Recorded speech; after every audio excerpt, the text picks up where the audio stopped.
कथा वो जो आपके जीवन की सारी व्यथाओं को मिटा दे। कथा वो जो आपके जीवन के सारे दुखों को मिटा दे। कथा वो जो आपकी जिंदगी के सारे कष्टों को, तकलीफों को दूर कर दे। केवल सुना और निकाल दिया वो कथा नहीं।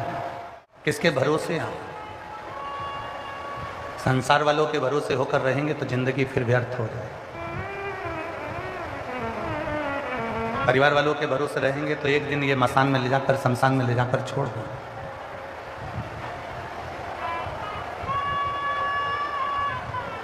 दूसरों के भरोसे रहेंगे तो एक ना एक दिन हमारे जीवन को ये नरक बना देंगे। जब स्वयं के भरोसे होते हैं और उस देव अधिदेव महादेव के भरोसे होते हैं तो जीवन सार्थक हो जाता है और मंजिल मिल ही जाती है। अंतरिक्ष पर जाने वाली सबसे पहली महिला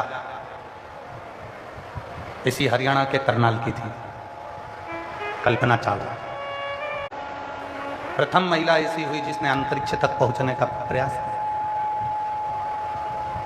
और वो पूरे करनाल वालों को यह सीख देकर गई है कि जब एक महिला अंतरिक्ष तक पहुंच सकती है तो एक महिला शिव के चरणारविंद तक भी पहुंच सकती है, अपनी मंजिल तक भी पहुंच सकती है। वो डॉक्टर भी बन सकती है, वो इंजीनियर भी बन सकती है, वो कलेक्टर भी बन सकती है, वो आईजी, डीआईजी, कमिश्नर भी बन सकती है और वो बड़े से बड़े पद पर बैठ सकती है।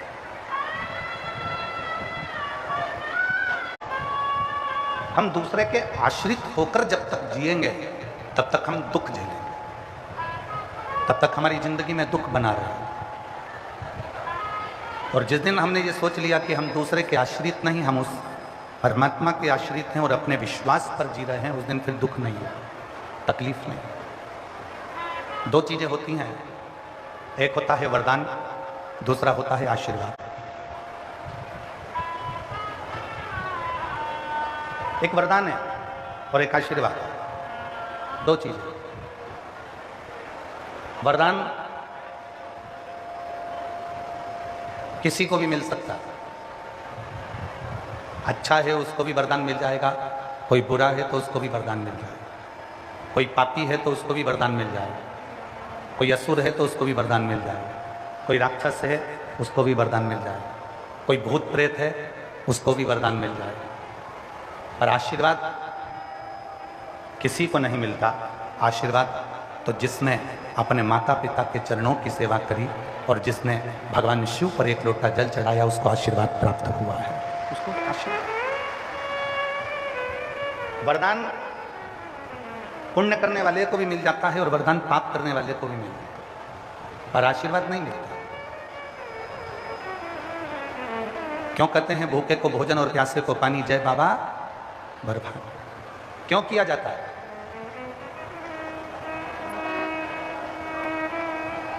क्यों कहते हैं कि भूखे को भोजन, प्यासे को पानी, जय बाबा बर्फानी? इसका मतलब क्या है? और ये कोई साधारण शब्द नहीं निकला, ये कोई साधारण शब्द नहीं है। कोई दुनिया का व्यक्ति आपसे पूछे कि भूखे को भोजन और प्यासे को पानी, जय बाबा बर्फानी, और केवल एक माँ है, भगवान शंकर की अर्धांगिनी धर्म पत्नी माता पार्वती, जिनको लोग अन्नपूर्णा भी कहते हैं। केवल एक है, बहुत सारे होंगे। कोई कहेगा ये द्वारका के नाथ हैं, कोई कहेंगे ये जगन्नाथ है, कोई कहेंगे ये बद्रीनाथ हैं, कोई कहेंगे ये नाथ हैं, पर एक ऐसे नाथ हैं जिनको विश्व का नाथ कहा जाता है, जिनको विश्वनाथ कहा जाता है।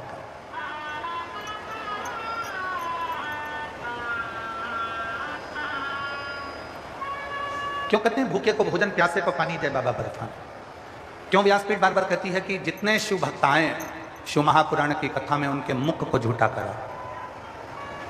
अपने साथ पानी की 2 बोतल लेकर चलो, एक खुद के लिए, एक अपनी पड़ोसन पीछे वाली दड़ोसन के लिए।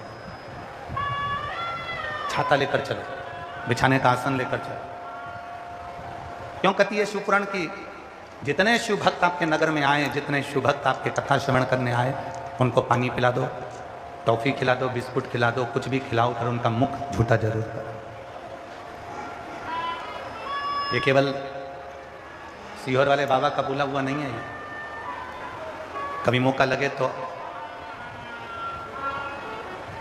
भगवान श्री अमरनाथ जी का चरित्र पढ़िएगा, स्कंद पुराण। भगवान शंकर माता पार्वती जी को अमर कथा श्रवण करा। कथा सुनने के लिए जब अमरनाथ की गुफा में प्रवेश करे भगवान शिव पार्वती जी को लेकर, सर्प को बाहर छोड़ दिया, नंदी को बाहर छोड़ दिया। भगवान शंकर के साथ में कोई नहीं गया, गई तो केवल एक माता पार्वती जी थी। यहां तक भगवान शंकर ने सबको बाहर छोड़ा, गंगा सिर पर रह गई थी। शिव जी ने उसको देखा और बाबा भोलेनाथ ने वो गंगा को भी कुछ देर के लिए दूर छोड़ा और अमर कथा कहना प्रारंभ कर। कथा चलते चलते चलते चलते 3 दिन निकल गए। अब जब जब कथा होती है तो उसमें कुछ ना कुछ अड़चन जरूर आता है।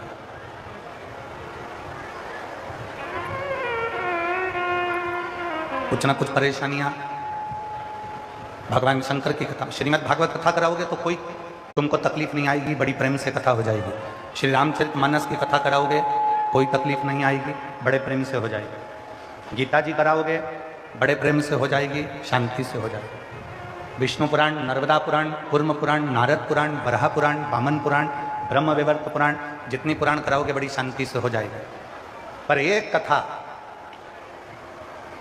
और वो कथा है शिव महापुराण की कथा। ये साधारणता से नहीं होती, बहुत कठिन।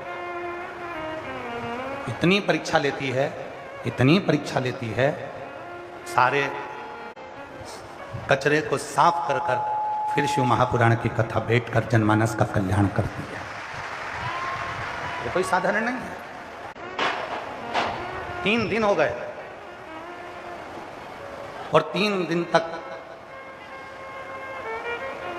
भगवान शिव और माता पार्वती जी अमरनाथ की गुफा में बैठे बैठे 3 दिन तक अमर कथा चलती रही।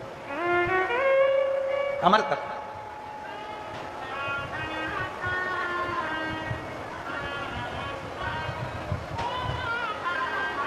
पार्वती जी के कानों में शब्द गए, शब्द पहुंचा। मां जगज्जननी बेचैन हो गई शब्द को सुनकर। थे बाबा बाबा बाबा बाबा बाबा बाबा कहकर पुकार रहे थे और अब शब्द माता के कानों में पड़ गया। माँ दुर्गा भवानी जगज्जननी, माँ आदिशक्ति, माँ अम्बा जगदम्बा, माँ वैष्णव रानी, माँ जगज्जननी ज्वाला देवी के कानों में पड़ गया। माँ चामुंडा कुष्मंडा स्कंदा के कानों में पड़ गया। शब्द कानों में गए। पार्वती जी बेचैन, माँ जगज्जननी जगदम्बा अम्बा दुर्गा भवानी बेचैन। बाबा बाबा सब कहे और माता कहे ना कोई। 3 दिन जब विश्व का भरण पोषण करने वाला विश्वनाथ, दुनिया को अन्न देने वाली अन्नपूर्णा स्वयं 3 दिन तक जब गुफा में बंद हो जाए, गुफा के अंदर जाकर बैठ जाए, तो पूरे विश्व को ना तो भोजन मिलेगा, ना पानी मिलेगा, ना अन्न मिलेगा, ना कुछ। जब विश्व का नाथ स्वयं विश्वनाथ अमरनाथ की गुफा में जाकर बैठ गए, भोजन पानी सब बंद। चीख पड़े लोग, आवाज लगाने लगे, बाबा बाबा बाबा बाबा।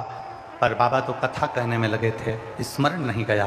पर जो कथा सुन रही थी वो माँ जगज्जननी के कानों में शब्द पहुंच गया, वो माँ जगदम्बा के कानों में शब्द पहुंच गया।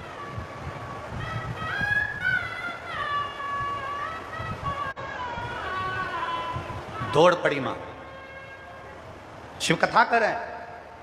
भगवान शंकर ने आवाज लगाई, पार्वती तुम कहां जा रही हो? पार्वती जी कह रही हैं, किसी भूखे को भोजन और प्यासे को पानी देने जा रही हूं बाबा बर्फानी, अभी आ। पार्वती कथा छूट जाएगी, तुमको दोष लग जाएगा, कथा रह गई तो तुमको दोष लगेगा। पार्वती जी कहती हैं, किसी का पेट भरकर और किसी का मुख झूठा कराकर मुझे विश्वास है जो सुख मिलेगा वो सुख जीवन में कभी नहीं मिलेगा।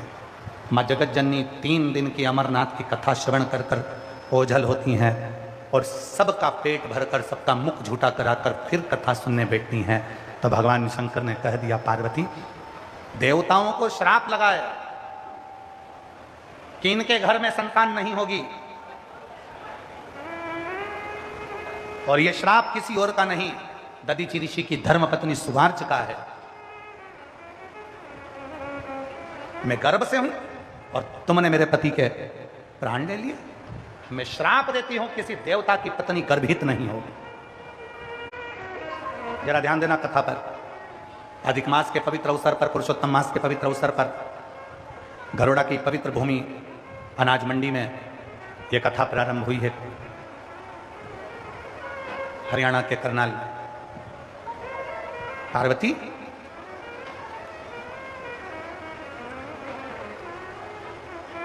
देवताओं को एक श्राप लगा है। वो दधीचि ऋषि की धर्मपत्नी सुवार्च का श्राप लगा है कि मैं गर्भ से हूं और मेरे पति के प्राण ले लिए गए। मैं श्राप देती हूं किसी भी देवता की धर्मपत्नी कभी गर्भित नहीं होगी, उसको औलाद नहीं होगी। शिव जी ने कहा, पार्वती आज तू कथा सुनते सुनते तूने दूसरे के मुख को झूठा कराया है, किसी भूखे को भोजन और प्यासे को पानी पिलाया है। आज मैं वर देता हूं, किसी देवता की पत्नी गर्भित हो चाहे ना हो, पर तुझे वचन देता हूं तेरी गोद में औलाद जरूर खेलेगी। ये मेरा आशीर्वाद, ये मेरा। कहीं से भी आए, भूखे को भोजन प्यासे को पानी, जय बाबा बर्फानी, कोई ऐसे ही नहीं कह देता।